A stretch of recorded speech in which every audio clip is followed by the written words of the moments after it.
నమస్కారం. నేను మీ రవికిరణ్ శర్మ, వేలూరి. ఆగస్టు 20వ తారీఖు దాటిన తర్వాత పంచానన యోగం. ఈ పంచానన యోగంలో ధనురాశి వారికి అర్ధాష్టమ రాహు వల్ల కొంచెం చికాకులు సమస్యలు వచ్చే అవకాశం ఉన్నాయి. తృతీయ స్థానంలో శని సంచారం అనుకూలంగా ఉంది. అలాగే పంచమంలో గురు సంచారం విశేష యోగం. అంటే గురుడు పంచమ స్థానంలో ఉండడం ద్వారా గురు బలం చక్కగా ధనురాశికి ఉంది. తద్వారా అనుకున్నది ఏదైతే అనుకుంటే అది సాధించడానికి ఆస్కారాలు ఎక్కువగా ఉంటాయి. షష్ఠ స్థానంలో కుజ సంచారం, అంటే 6 కుజ సంచారం కూడా అనుకూలంగానే ఉంది. కుజుడు అనుకూలంగా ఉండడం ద్వారా వ్యాపారాభివృద్ధి, రుణబాధల నుంచి బయటపడే అవకాశం, వివాహ సంతాన అనుకూలతలు కలిగే అవకాశాలు ఉన్నాయి. సప్తమ స్థానంలో బుధ సంచారం జరుగుతుంది. సప్తమ బుధుడు వల్ల అనుకూలతలు వచ్చే అవకాశం ఉన్నాయి. బుధుడు 7వ స్థానంలో ఉండడం వల్ల బుధ అనుకూలత వల్ల చక్కటి బుద్ధి, చదువు, తెలివితేటలు పెరిగే అవకాశాలు ఉన్నాయి. అలాగే అష్టమ రవి సంచారం జరుగుతుంది. అష్టమ రవి సంచారం వల్ల కొంచెం ఇబ్బందులు వచ్చే అవకాశం ఉంది. అనారోగ్య సమస్యలు అలాంటివి వచ్చే అవకాశం ఉంది. అలాగే నవమ స్థానంలో శుక్ర కేతు సంచారం, అంటే భాగ్యస్థానంలో శుక్రుడు ఉన్నాడు కాబట్టి శుక్రకేతువులు ఈ రాశికి అనుకూలంగా ఉన్నాయి. అందువల్ల భోగాలన్నీ అనుభవించే అవకాశం ఎక్కువగా ఉంటుంది. అలాగే మొత్తం మీద ఈ యొక్క రవి అనుకూలత తక్కువగా ఉంది. అలాగే రాహు అనుకూలత తక్కువగా, అంటే గ్రహాధిపతి అయిన రవి అష్టమ స్థానంలో ఉండటము, అర్ధాష్టమంలో రాహు సంచారం జరగడం మాత్రమే ఈ రాశి వారికి ప్రతికూల యోగాలు. అందువల్ల వీళ్ళు ఆదిత్య హృదయ పారాయణ చేయటము, సూర్య నమస్కారాలు చేసుకోవటము, అరుణ పారాయణ 11 సార్లు చేయించుకోవటము, అలాగే రాహుకి విశేషముగా దుర్గా సప్తశతి పారాయణ చేయటము, సప్తశ్లోకి పారాయణ నిత్యము చేసుకోవటము, చండీ పారాయణ, చండీ హోమం చేసుకోవడం ద్వారా ఈ ధనురాశి వారికి అనుకూలతలు వచ్చే అవకాశంగా చెప్పవచ్చు. చూశారు కదండి. మరి ఈ యొక్క ధనురాశి వారికి ఈ పంచానన యోగం ఎటువంటి యోగాలు ఇస్తోందో, ఎటువంటి ప్రతికూలాలు ఇస్తోందో అనే విషయాన్ని మీకు చెప్పడం జరిగింది. నేను చెప్పినట్టుగా ఆ పరిహారం చేసుకుని చక్కగా ఈ పంచానన యోగాన్ని మీకు అనుకూలంగా మార్చుకోవాలని కోరుకుంటూ మీ రవికిరణ్ శర్మ, వేలూరి. నమస్కారం. పంచానన యోగంలో 12 రాసుల వారికి ఏ రకంగా ఉండబోతోంది అనే విషయాన్ని మీకు అంతా వివరంగా చెప్పడం జరిగింది. ఏ రాశి వారికి ఏ ఫలితాలు వస్తాయనే విషయాన్ని చక్కగా వివరంగా చెప్పడం జరిగింది. మీకు ఎలాంటి ధర్మ సందేహాలున్నా, జాతక సమస్యలున్నా, రుణ బాధలున్నా, వివాహ సమస్యలున్నా, సంతాన సమస్యలున్నా, వ్యాపార సమస్యలున్నా, అలాగే భూ సమస్యలున్నా, ఎలాంటి సమస్యలకైనా సరే చక్కగా మీకు ఈ యొక్క నా నంబరు స్క్రీన్పై రోల్ అవుతూ ఉంటుంది. నా నంబర్ను సంప్రదించినట్లయితే మీకు అనుకూల యోగం వచ్చే అవకాశం ఉంటుంది. ఖచ్చితంగా మీరు నా నంబర్ను సంప్రదించినట్లయితే మీకు ఎలాంటి పరిష్కారం అయినా సరే, ఎలాంటి సమస్యకైనా చక్కటి పరిష్కారం చెప్పి ఆ యొక్క పరిష్కారాన్ని నివృత్తి చేసి మీకు అనుకూలంగా మార్చి మీకు అందుబాటులో ఉండేటువంటి మీ రవికిరణ్ శర్మ, వేలూరి, జ్యోతిష్యరత్న అవార్డు గ్రహీత. నమస్కారం. నేను మీ రవికిరణ్ శర్మ, వేలూరి.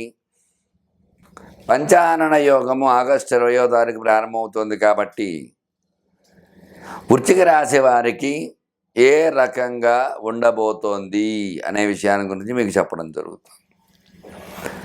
వృశ్చిక రాశ్యాధిపతి కుజుడు మిథున సంచారం, అంటే అష్టమ సంచారం చేయటం వల్ల కొంచెం ఇబ్బంది వచ్చే అవకాశం ఉంది వృశ్చిక రాశి. ధన మూలకంగా ఇబ్బంది పడే అవకాశం ఉంది. అలాగే అర్ధాష్టమ శని అంటే ఆరోగ్యపరంగా చిన్న చిన్న ఇబ్బందులు వచ్చే అవకాశాలు. పంచమ రాహు అనుకూలంగా ఉన్నాడు. సప్తమంలో గురుడు అనుకూలంగా ఉన్నాడు. మరి నవమంలో బుధుడు అంటే భాగ్యస్థానంలో బుధ సంచారం వల్ల బుధ అనుకూలత వచ్చే అవకాశం. మరి దశమంలో రవి సంచారం అనుకూలంగా ఉంది. ఏకాదశంలో శుక్ర సంచారం, కేతు సంచారం అంటే ఏకాదశంలో శుక్రుడు ఉండడం వల్ల భోగాలు అనుభవించే అవకాశాలు ఎక్కువ. అలాగే కేతు వల్ల జ్ఞానం, ఆధ్యాత్మిక చింతన, ఆధ్యాత్మిక దూరంలో వెళ్ళడానికి ఎక్కువ ఆస్కారాలు ఉంటాయి కేతు వల్ల. ఈ శుక్రకేతు కలయిక వల్ల అన్యోన్యత లోపము, దంపతుల మధ్య అవగాహన లేకపోవటం, ఇబ్బందులు ఉండటం ఇట్లాంటివి ఉండే అవకాశం. అదే ఏకాదశంలో ఉన్నాయి కాబట్టి పాపగ్రహమైన శుభం చేసే అవకాశాలు ఎక్కువగా ఉన్నాయి శుక్రకేతు సంచారం. అట్లాగే ఈ యొక్క అష్టమ కుజుడు వల్ల మాత్రం రోగబాధలు, రుణబాధలు, వివాహ సంతాన సమస్యలు వచ్చే అవకాశం ఈ రాశి వారికి ఎక్కువగా. మరి ఈ వృశ్చిక రాశ్యాత్తు అర్ధాష్టమ శని సంచారం వల్ల, శని వక్రం వల్ల మంచి చేసే యోగం ఉంటుంది ఈ రాశి వారికి. పంచమ రాహు వల్ల చికాకులు సమస్యల నుంచి బయటపడే అవకాశం ఉంటుంది. సప్తమ గురుడు వల్ల గురుబలం ఎక్కువగా ఉంటుంది. తద్వారా అనుకూల యోగాలు వచ్చే అవకాశం ఉంటాయి. ఉద్యోగం, విద్యా విషయంలో అనుకూలత వచ్చే అవకాశం. అలాగే భాగ్యంలో బుధ సంచారం అంటే వ్యాపారకారకుడైన బుధుడు కూడా అనుకూలంగా ఉన్నాడు. వ్యాపారం కూడా అనుకూలంగా ఉంటుంది. అట్లాగే దశమంలో రవి సంచారం కూడా అనుకూలత వచ్చే అవకాశం. ఈ శుక్ర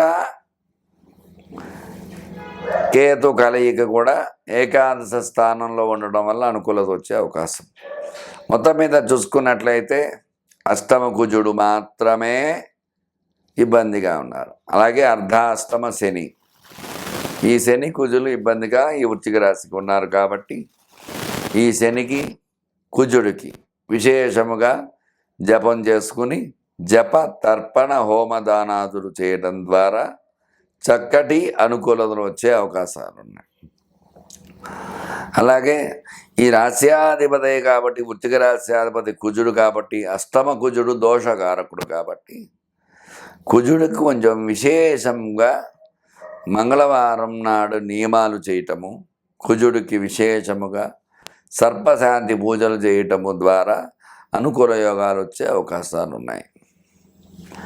అలాగే ఈ యొక్క శని కుజులు శత్రువులు కాబట్టి, శని అర్ధాష్టమంలో ఉన్నాడు కాబట్టి ఆ యొక్క శనికి కూడా పరిహారం చేయటం ద్వారా ఆరోగ్య సమస్యల నుంచి, అనారోగ్య సమస్యల నుంచి బయటపడే అవకాశం ఉంటుంది. అలాగే ఎట్లాంటి అనారోగ్యం రాకుండా జాగ్రత్త పడే అవకాశాలు ఎక్కువగా ఉంటాయి.